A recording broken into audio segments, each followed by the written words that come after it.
And it is the idea that this is their level of desperation. I think that's really great.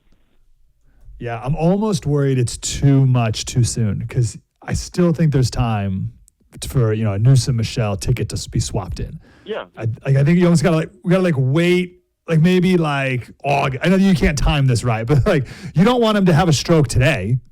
You with me? Yeah, because it's too soon. They can swap it out.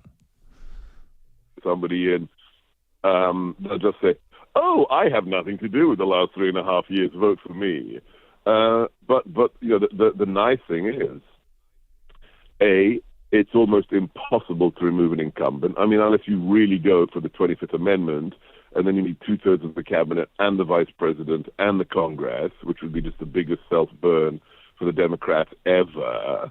If you can't convince Jill, it's not happening. And then what? And then you get the cackler, who, let's remember, Kamala Harris is such a monumental disaster. She couldn't even get 3% of the Democrats to vote for her in the primary.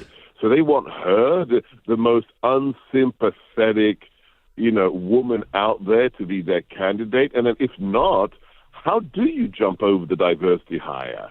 She's black. I mean, her ancestors may have owned slaves, but she's black and she's a woman. The only problem is she's not a lesbian, but who knows? And then how do you jump over the diversity hire? So it's tough. It's really tough for them, but it's just delicious to watch. Indeed it is. So they've been going after the Supreme Court. Yeah. And you posted this clip of Hillary Clinton. So they're going after Alito. Yeah. We talked all last week about that undercover video audio, whatever. But Hillary Clinton said that Alito is a religious fanatic. He's a scary religious fanatic. Is he?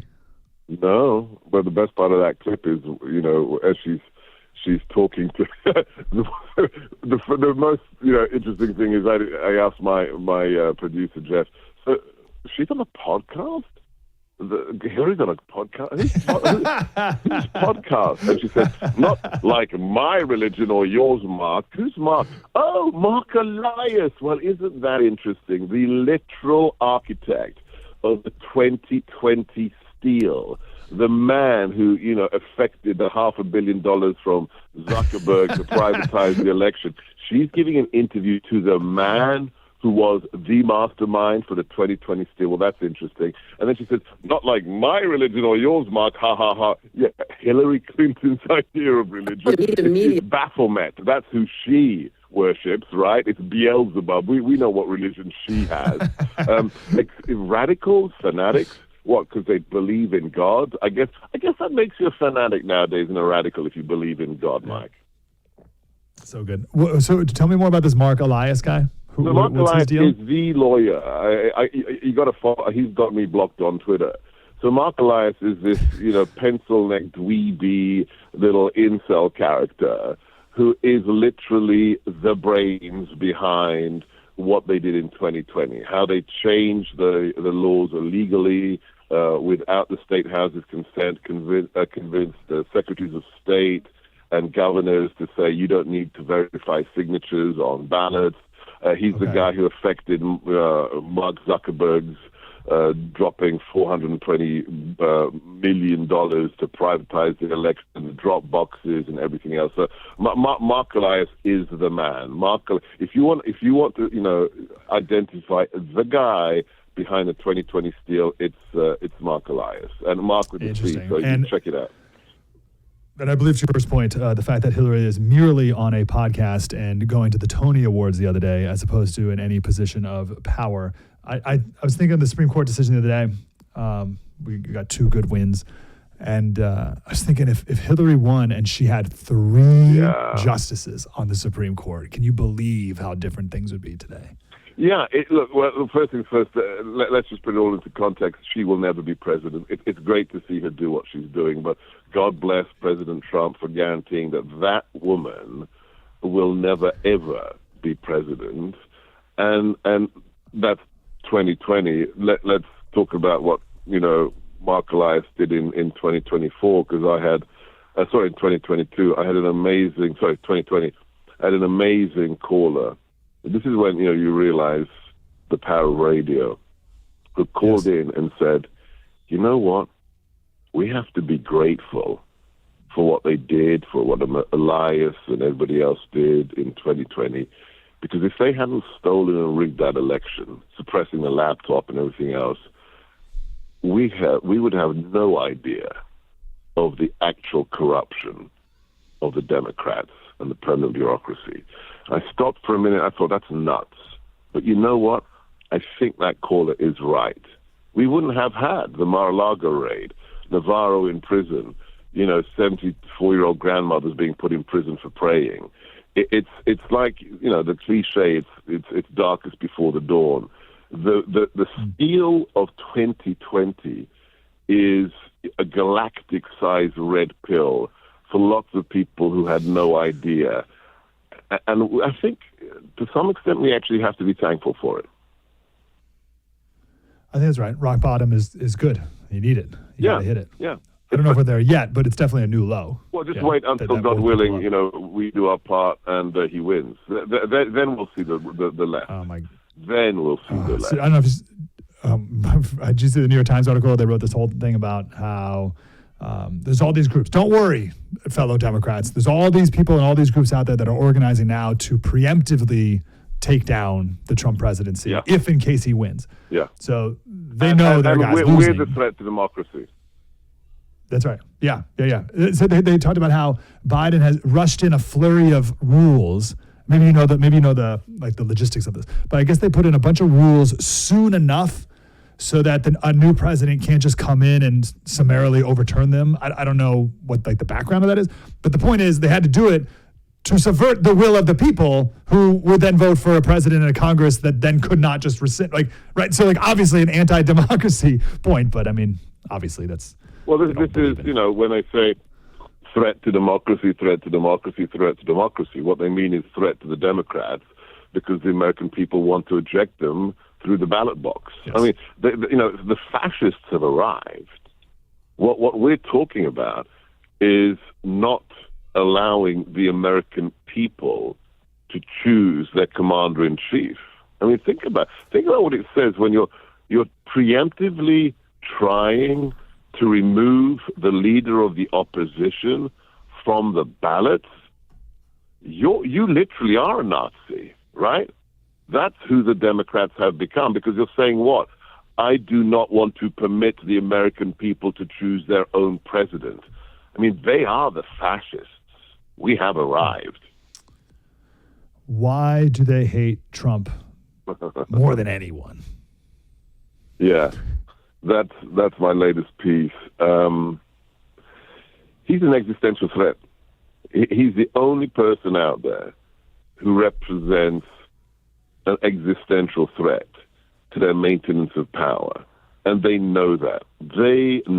Because if he comes back in, if we don't have seditionists inside the administration at the highest level, as we had, sadly, when I was in the White House, and we have people like John Kelly and others who are, literally working for the other side, sabotaging the president, then he will dismantle as much of the unaccountable elite as is humanly possible in that 4-year span. Mm-hmm.